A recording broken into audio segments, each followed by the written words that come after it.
بسم اللہ الرحمن الرحیم۔ السلام علیکم ورحمۃ اللہ وبرکاتہ۔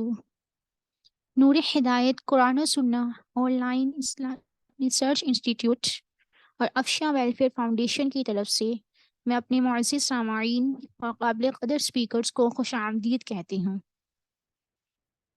آج ہماری 3 روزہ کانفرنس کا تیسرا روز ہے۔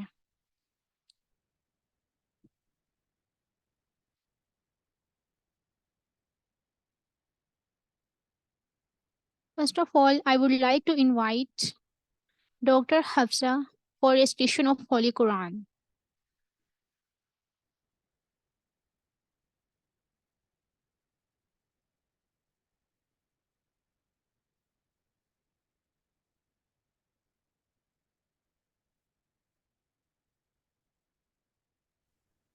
أعوذ بالله من الشيطان الرجيم.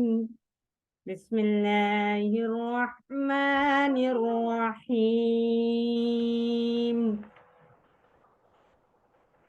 ألف لام ميم. ذلك الكتاب لا ريب فيه هدى للمتقين الذين يؤمنون بالغيب ويقيمون الصلاة ومما رزقناهم ينفقون والذين يؤمنون بما أنزل إليك وما أنزل من قبلك وبالآخرة هم يوقنون أولئك على هدى من ربهم وأولئك هم المفلحون. إن الذين كفروا سواء عليهم أنذرتهم أم لم تنذرهم لا يؤمنون. ختم الله على قلوبهم وعلى سمعهم أبصارهم غشاوة ولهم عذاب عظيم. جزاكم الله خيرا كثيرا.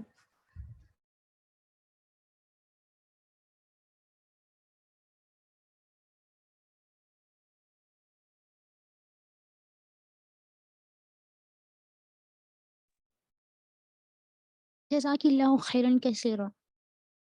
اپنے پروگرام کا سلسلہ آگے بڑھاتی ہوئی سب سے پہلے میں دعوت دینا چاہوں گی ڈائٹیشین مہک عروج کو کہ وہ آئیں اور اپنی اوپننگ سپیچ کریں۔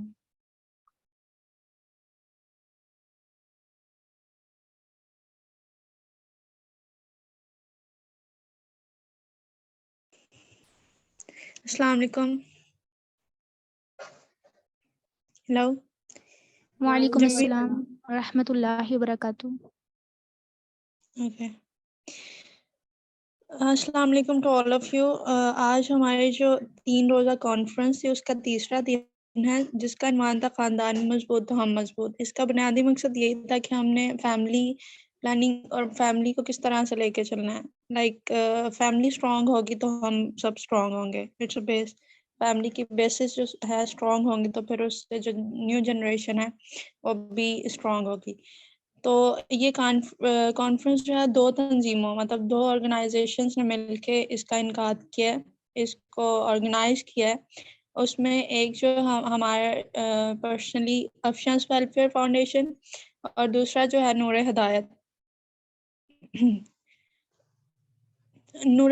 On line research institute.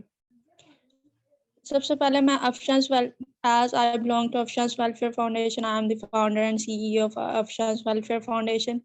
So میں پہلے اس کا انٹروڈکشن کروا دیتی ہوں کہ Afshans Welfare Foundation ہے کیا.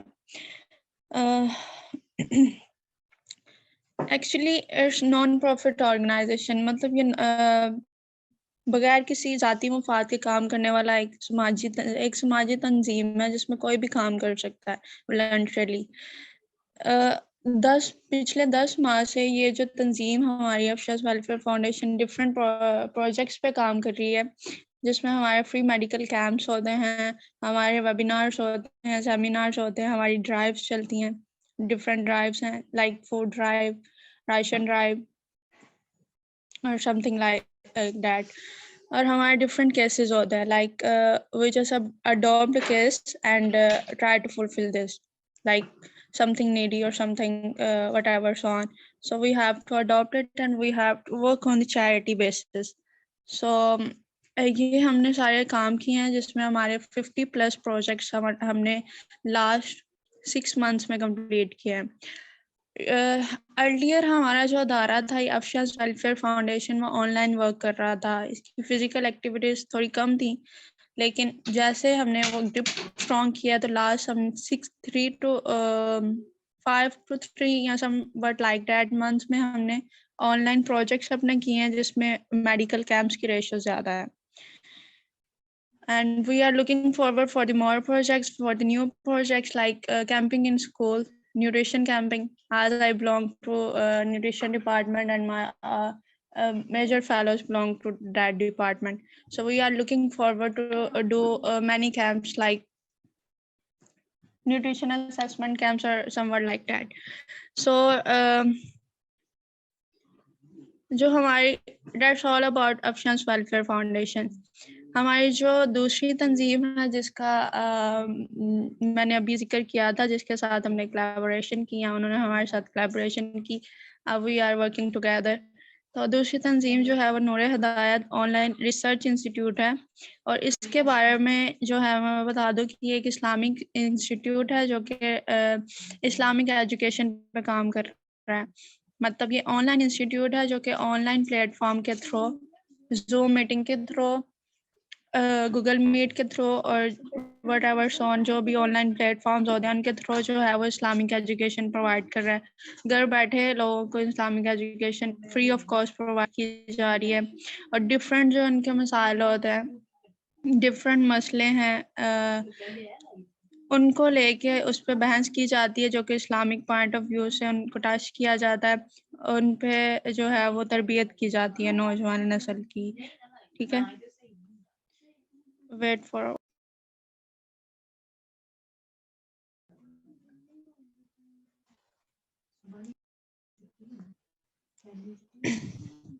ہماری جو یہ کانفرنس تھی اس کو ارینج کرنے کا بھی یہی پرپز تھا کہ جو ہمارے کرنٹ ایشو چل رہا ہے فیملی کا، how to make the family strong, تو اس پہ ہم جو ہے وہ بات کر سکیں.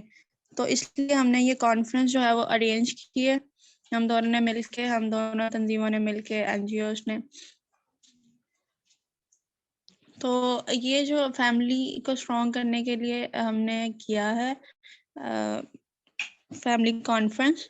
So let's move towards the next one. That's all about from my side. Thanks to all of you for listening.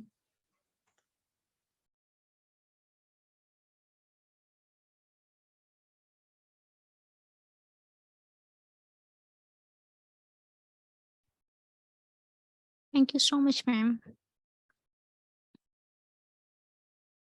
Now I would like to invite Dr. Faraz Zeeb to speak on the topic premarital workshop. First of all, I want to give brief intro about Dr. Faraz Zeeb.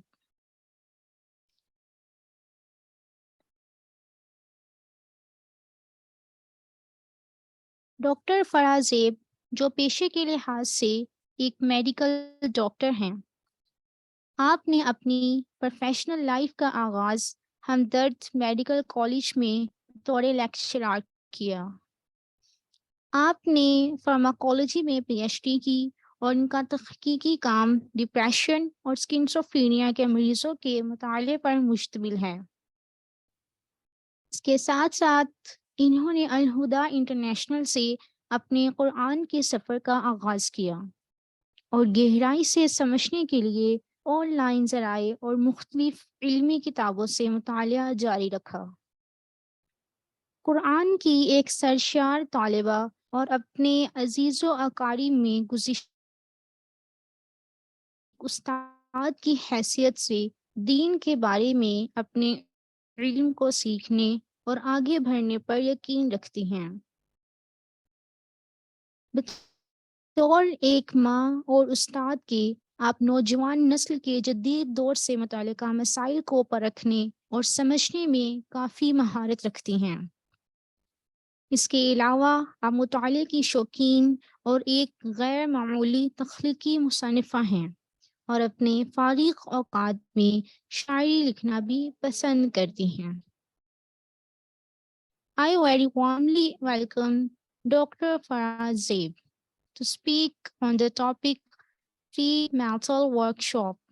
Please go ahead, ma'am.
نزعت أسرار قلبي وجئت ألقي أسايا رباه عفوك إني للنور مدت يدايا نزعت أسرار قلبي وجئت ألقي أسايا وأشتكي طي صدري دربا سحيق العطايا به بدأت ولكن لم أدري ما منتهايا لم أدري يأسي فيه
بہت معذرت کے ساتھ ڈاکٹر فراز سے میٹنگ میں نہیں ہیں.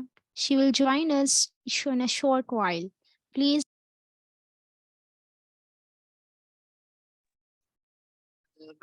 على حبيبك خير الخلق كلهم مولاي صل وسلم دائما أبدا على حبيبك خير الخلق كلهم.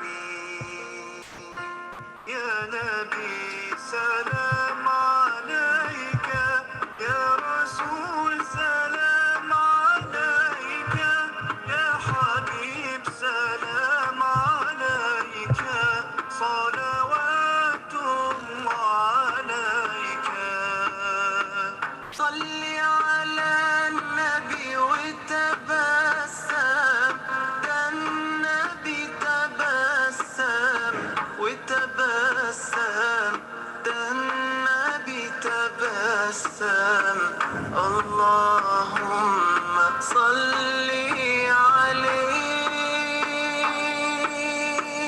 قلبي المتيم كلما صلى عليك وسلم ذاق السعادة مغرما. يا سيدي يا محمد صلوا عليه شافع الأمة، بذكر الرسول تشحذ الهمة.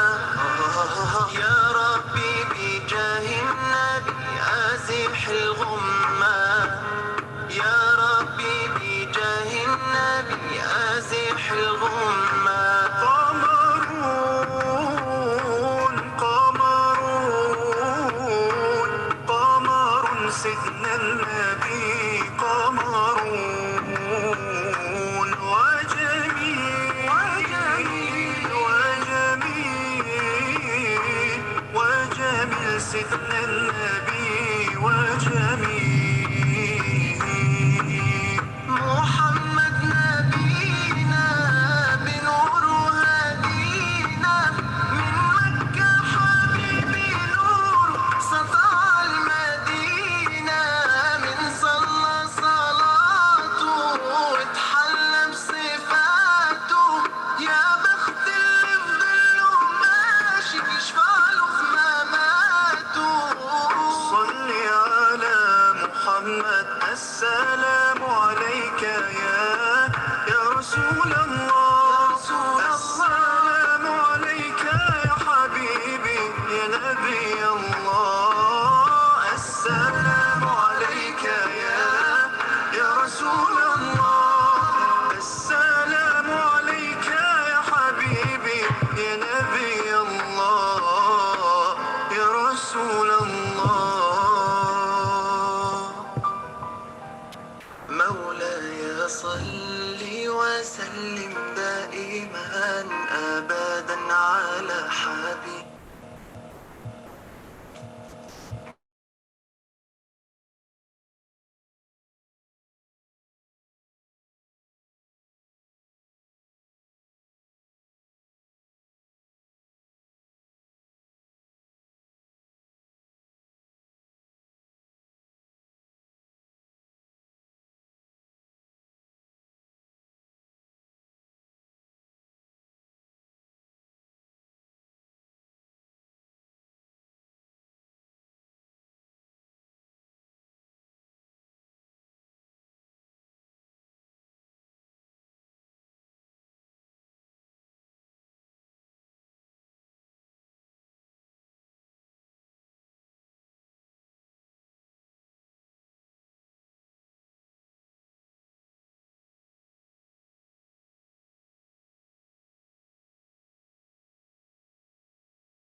نہ تیرا خدا کوئی اور ہے، نہ میرا خدا کوئی اور ہے. یہ جو راستے ہیں جدا جدا، یہ معاملہ کوئی اور ہے. کیوں نہیں دیکھتا اس جہان میں ہر شے لا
I would like to invite Dr. Farha Zeib. Dr. Farha Zeib is a medical doctor by profession and a former lecturer at Hamdard Medical College, Karachi. She holds a PhD in pharmacology, where her research work comprised of a study on patients with depression and schizophrenia. As a dedicated student of the Quran and a reputable teacher for many years among her family and friends, she believes in learning and growing in her knowledge of the Deen. She started her journey of Quran from Al-Huda International and continued studying from online sources and various scholarly books for an in-depth understanding of Islam. As a mother and teacher, she has ample experience with and is apt for counseling them through modern trade challenges. Moreover, she is an avid reader and an exceptionally creative writer who writes thought-provoking Urdu poetry as a hobby. I will warmly invite Dr. Farha Zeib to speak on the topic pre-marital workshop. Please, ma'am, go ahead.